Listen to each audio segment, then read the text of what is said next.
ఓం శ్రీ గురుభ్యో నమః. అందరికీ నమస్తే అండి. శ్రీమద్ భగవద్గీత 11వ అధ్యాయం విశ్వరూప సందర్శన యోగం నుంచి 2వ శ్లోకం. ఆ శ్లోకం యొక్క అర్థం తెలుసుకుందాం.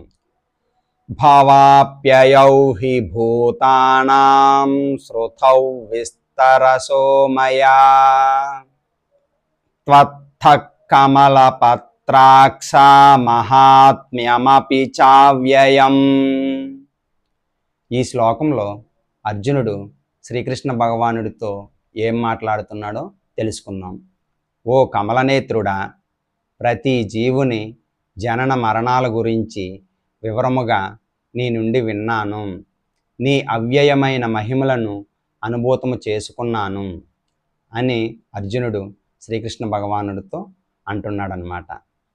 రేపు మరొక శ్లోకంతో మళ్ళీ కలుసుకుందాం. హరే కృష్ణ.